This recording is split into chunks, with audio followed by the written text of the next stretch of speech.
Hello everyone. तो इस video में हम पढ़ने वाले हैं विलियम वर्ड्सवर्थ को। विलियम वर्ड्सवर्थ के विलियम वर्ड्सवर्थ पर विलियम वर्ड्सवर्थ पर कितने राइटरों ने क्या किया, कि कौन कौन से कमेंट किए हैं विलियम वर्ड्सवर्थ पर, किसने कौन से टिप्पणियाँ की हैं, तो वो देखने वाले हैं। चलिए फिर स्टार्ट करते हैं सेशन को। ज़्यादा लेंदी वीडियो नहीं है, थोड़ी सी ये है, जल्दी से हम इसको कर लेते हैं। पहला जो है, the poet is a man. Poet भी एक पुरुष होता है, मतलब कवि एक पुरुष है। स्पीकिंग टू अ मैन, जो एक पुरुष से बात कर रहा है। मतलब इसमें जो पोयम में कवि, यहाँ पे विलियम वर्ड्सवर्थ का कहना ये है, ये विलियम वर्ड्सवर्थ कहते हैं कि a poet is a man speaking to a man. William Wordsworth का कहना है कि कविता में कवि और जो रीडर हैं उनके बीच एक व्यक्तिगत संबंध होता है। ये एक मानव से मानव संवाद होता है, यानी कि एक आदमी से लेकर दूसरे आदमी का एक डायलॉग होता है, एक संवाद होता है। ये विलियम वर्ड्सवर्थ का कहना है। नेक्स्ट वन पे आएंगे, to me the meanest flower that blows can give the thoughts that do often lie too deep for tears. ठीक है, ओके। सो यहाँ पे ये विलियम वर्ड्सवर्थ कहते हैं, और ये लाइनें कहाँ पे आती हैं, तो इंटीमेशन ऑफ इमॉर्टैलिटी में आती हैं। ठीक है, ode an intimation of immortality, intimation of immortality, ये लाइनें वहीं पे आती हैं। ठीक है, इंपॉर्टेंट लाइन है। इसमें क्या कहना है कि to the meanest flower that blows can give thoughts do often lie too deep for tears. यानी कि कहने का मतलब क्या है, इस लाइनों का कहने का मतलब क्या है कि मेरे लिए सबसे मामूली जो फूल खिलता है ऐसा विचार दे सकता है जो अक्सर आंसुओं के लिए बहुत गहरे होते हैं। मीन्स कहने का मतलब इनका ये है कि नेचर की सबसे छोटी चीज़ भी गहरे इमोशंस पैदा कर सकती है। मतलब इनका कहने का मतलब कि जो प्रकृति की सबसे छोटी चीज़ भी गहरी भावनाएं पैदा कर सकती हैं, जो शब्दों में व्यक्त करना कठिन होता है, जो शब्दों में बयान नहीं कर सकते हैं। नेक्स्ट पे आएंगे, वर्ड्सवर्थ लॉस्ट लीडर। तो वर्ड्सवर्थ को लॉस्ट लीडर किसने कहा है, रॉबर्ट ब्राउनिंग ने कहा है। ये भी याद रखना है कि वर्ड्सवर्थ को लॉस्ट लीडर किसने कहा है, तो रॉबर्ट ब्राउनिंग ने कहा है। ये चीज़ें याद रखनी है। ओके, तो इन्होंने क्यों कहा है ऐसा, खोया हुआ नेता या लॉस्ट लीडर क्यों कहा है? रॉबर्ट ब्राउनिंग का मानना था कि वर्ड्सवर्थ अपनी शुरुआती कविता की ऊंचाइयों के बाद में भी वो प्राप्त नहीं कर पाए थे। लॉस्ट लीडर कहा था क्योंकि इन्होंने जब पोएट लॉरियटशिप पा ली थी उसके बाद से कोई भी वर्क नहीं लिखे थे। ये भी रीज़न हो सकता है इनके कहने का। नेक्स्ट वन पे आएंगे, there neither is nor can be any essential difference between the language of prose and metrical composition. ये किसने कहा है, विलियम वर्ड्सवर्थ ने ही कहा है कि गद्य और यानी कि आपका प्रोज है और मेट्रिकल जो कंपोजिशन है, यानी कि गद्य और छंद की भाषा में कोई आवश्यक अंतर नहीं है और ना ही हो सकता है। ये विलियम वर्ड्सवर्थ का मानना था कि कविता और गद्य की जो भाषा है, भाषा में कोई मूलभूत अंतर नहीं है। कविता और गद्य की भाषा में कोई भी ज़्यादा अंतर नहीं है। नेक्स्ट वन पे आएंगे, वर्ड्सवर्थ अमोरल यूनिक। ऐसा किसने कहा है, पीबी शैले ने कहा है। अमोरल यूनिक इनको कहा गया है, किसने, पीबी शैले ने वर्ड्सवर्थ के नैतिक चरित्र पर सवाल उठा दिया है ना, ये मॉरल यूनिक कह के। नेक्स्ट वन पे आएंगे, Wordsworth did not follow his own theory of poetry. तो ये बहुत ही इंपॉर्टेंट है, पूछा जा रहा है ये कहा क्या जा रहा है कि Wordsworth did not follow his own theory of poetry. Wordsworth ने अपनी कविता के सिद्धांत का पालन नहीं किया। वर्ड्सवर्थ खुद ही अपने कविता के सिद्धांत का पालन नहीं कर पाए, ऐसा किसने कहा है, टी.एस. इलियट ने कहा। इनका कहना है, इनका मानना है कि वर्ड्सवर्थ ने अपनी कविता के सिद्धांतों का पालन नहीं किया है। नेक्स्ट पे आएंगे, अब यहाँ पे आते हैं, every great poet is a nature. मतलब जितने भी ग्रेट पोएट हैं वो एक प्रकृति है, हर महान कवि एक प्रकृति है। ऐसा किसने कहा है, विलियम वर्ड्सवर्थ ने कहा। इनका कहना ये था कि एक महान कवि प्रकृति के साथ गहराई से जुड़ा होता है, यानी कि एक ग्रेट जो पोएट होता है वो नेचर के साथ गहराई से जुड़ा होता है और उसकी भावनाओं को अपने काम में व्यक्त करता है, यानी कि अपने वर्क में उसकी भावनाओं को अपने वर्क में, अपना जो भी पोएम वगैरह लिखता है उसमें वो एक्सप्रेस करता है। नेक्स्ट वन पे आएंगे, मिल्टन दाउ शुडस्ट बी लिंग एट दिस आवर। ऐसा किसने कहा है, विलियम वर्ड्सवर्थ ने कहा है, यानी कि मिल्टन इस समय आपको यहाँ रहना चाहिए। विलियम वर्ड्सवर्थ ने मिल्टन को याद किया है। इनका एक वर्क है मिल्टन, टू मिल्टन। ठीक है, मिल्टन पे इन्होंने ये वर्क लिखा है, टू मिल्टन। जिसे हम लंदन 1802 करके भी एड्रेस करते हैं। इसका दूसरा टाइटल है लंदन 1802। इसमें इन्होंने मिल्टन को याद किया है कि इस समय आपको यहाँ पे रहना चाहिए, इंग्लैंड को आपकी ज़रूरत है। दाई शोल वॉज अ स्टार, आपकी जो सोल है वो स्टार की तरह है जो बहुत दूर रहती, ये भी उसी की लाइन है, ये भी William Wordsworth he about Milton, ये भी उसी की लाइन है। ठीक है, नेक्स्ट, वर्ड्सवर्थ इगोटिस्टिकल सबलाइम, ऐसा किसने कहा है? वर्ड्सवर्थ को इगोटिस्टिकल सबलाइम किसने कहा है? तो जॉन कीट्स कहते हैं। जॉन कीट्स ने वर्ड्सवर्थ की कविता को अहंकारी और अतिरंजित पाया है, इस वजह से वो इस तरह की भाषा का यूज़ करते हैं। Next one, Wordsworth high priest of nature, ऐसा किसने कहा है? यानी कि प्रकृति का उच्च पुजारी किसने कहा है? तो थॉमस डी क्विंसी ने कहा है।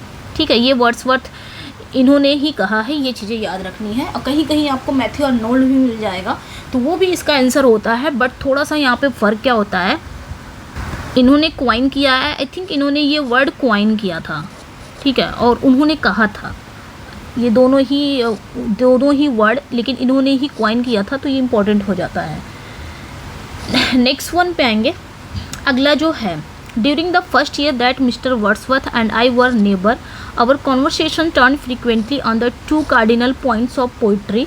ये कौन कहता है? तो एस.टी. कॉलरिज कहते हैं कि पहले साल जब श्री वर्ड्सवर्थ और मैं पड़ोसी थे, हमारी बातचीत अक्सर कविता के 2 मुख्य बिंदुओं पर होती थी। ऐसा एस.टी. कॉलरिज ने वर्ड्सवर्थ के साथ अपनी बातचीत के बारे में बताया है, तो ये भी इम्पोर्टेंट हो जाएगा भाई, क्योंकि है तो इम्पोर्टेंट है, वैसे भी एस.टी. कॉलरिज इम्पोर्टेंट है। नेक्स्ट वन पे आएंगे। A poet must be a man possessed of more than usual organic sensibility. ठीक है, तो ये भी कौन कहता है? विलियम वर्ड्सवर्थ कहते हैं। इनका कहना क्या है कि एक जो पोएट होता है, एक पोएट को सामान्य से अधिक जैविक संवेदनशीलता वाला व्यक्ति होना चाहिए। मतलब कहने का मतलब ये था कि वर्ड्सवर्थ का मानना ये था कि एक कवि को विशेष संवेदनशीलता की आवश्यकता होती है, ये इनका कहने का मतलब था।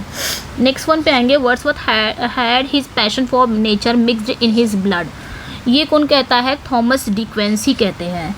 इनका कहने का मतलब क्या है कि वर्ड्सवर्थ के खून में प्रकृति के लिए जुनून था, यानी कि वर्ड्सवर्थ के ब्लड में ही प्रकृति के लिए जुनून था, इसलिए तो वर्ड्सवर्थ को वर्शिपर ऑफ नेचर ऐसे ही नहीं कहा जाता है।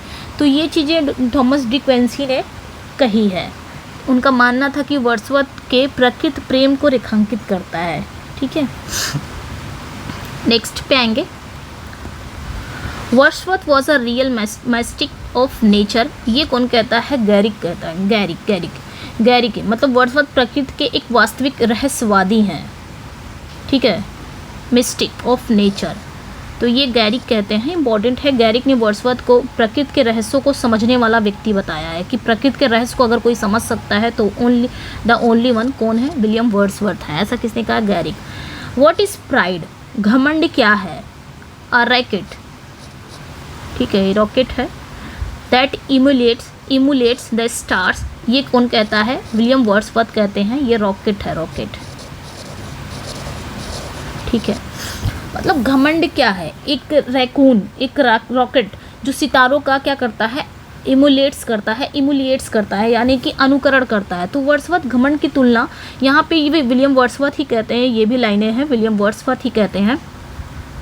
ओके, ये विलियम वर्ड्सवर्थ ही, उनका कहना है कि वो क्या कहते हैं कि घमंड की तुलना वो सितारों की नकल करने वाले एक जानवर से उन्होंने की है। तो ये उनका कोट है, विलियम वर्ड्सवर्थ का ये कोट है, ये भी याद रखना है। ओके, नेक्स्ट वन पे आएंगे। कम fourth into the light of things, let nature be your teacher, यानी कि प्रकृति में आओ, ये लाइनें भी हैं, प्रकृति में आओ और नेचर को अपना टीचर बनने दो। तो ये किसने कहा है? तो ये भी विलियम वर्ड्सवर्थ ही कहते हैं कि प्रकृति में आओ, नेचर में आओ। तो ये लाइनें द टेबल टर्न में आती हैं, हम सब ने पढ़ा है, टेबल टर्न में आती हैं। ठीक है, ये चीज़ें याद रखनी है। ये लाइनें कहाँ पे आती हैं? टेबल टर्न में आती हैं। Okay, come fourth into the light of things, let nature be your teacher, मतलब नेचर को अपना टीचर बनने दो।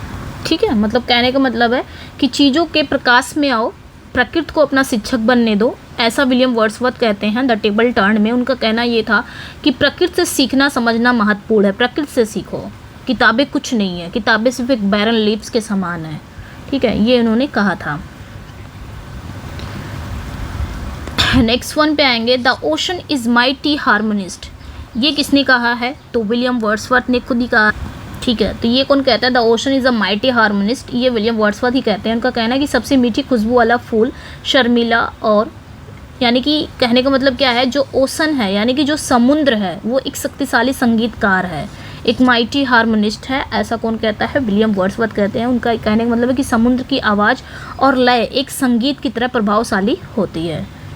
नेक्स्ट वन पे आएंगे, the flower that smells the sweetest is Sai and lovely. ये भी विलियम वर्ड्सवर्थ ही कहते हैं, ये भी विलियम वर्ड्सवर्थ का ही कहना है कि जो फ्लावर है यानी कि जो सबसे मीठी खुशबू वाला फूल शर्मिला और कैसा होता है, शाई होता है और लवली होता है, यानी कि बहुत ही लोली होता है, बहुत ही विनम्र होता है। कहने का मतलब ये था कि सच्ची सुंदरता अक्सर दिखावे से दूर होती है, ठीक है, दिखावे से दूर होती है। तो ये भी विलियम वर्ड्सवर्थ का ही कहना है। इनका एक पोयम है, ये याद रखना है ये किस पोयम की लाइन है। तो इनकी एक पोयम है नॉट लव, ठीक है, not love not war, not love not war nor the, ठीक है। तो ये इनका वर्क है, इनकी एक पोयम है, ये पोयम है, ये याद रखना है, ये विलियम वर्ड्सवर्थ की पोयम है, not love not war nor the tumultuous swell. तो ये इनके वर्क की ही, इसी वर्क की ये लाइन है, इंपॉर्टेंट है ये लाइन, ठीक है, याद रखना है। नेक्स्ट पे आएंगे, fill your paper with the breathings of your heart। तो ये भी विलियम वर्ड्सवर्थ का ही कहना है कि अपने कागज़ को अपने दिल के सांसों से भर दो। मतलब कहने का मतलब है कविता दिल की सच्ची भावनाओं का प्रवाह होनी चाहिए। जो आपकी कविता है ना उसमें दिखना चाहिए, जो कविता है ना वो दिल की सच्ची भावनाओं का प्रभाव, यानी कि दिल की सच्ची भावनाएं उसमें दिखनी चाहिए, ऐसा कहना है विलियम वर्ड्सवर्थ का। In all ages, woman has been the source of all that heroic in the spirit of life of man is pure and selfish and। तो ये लाइनें भी आपकी कहाँ पे आती हैं? ये लाइनें भी विलियम वर्ड्सवर्थ ही कहते हैं, ये चीज़ें ध्यान रखनी है, ये लाइनें भी विलियम वर्ड्सवर्थ कहते हैं। यहाँ पे एक लाइन थी, एक मिनट,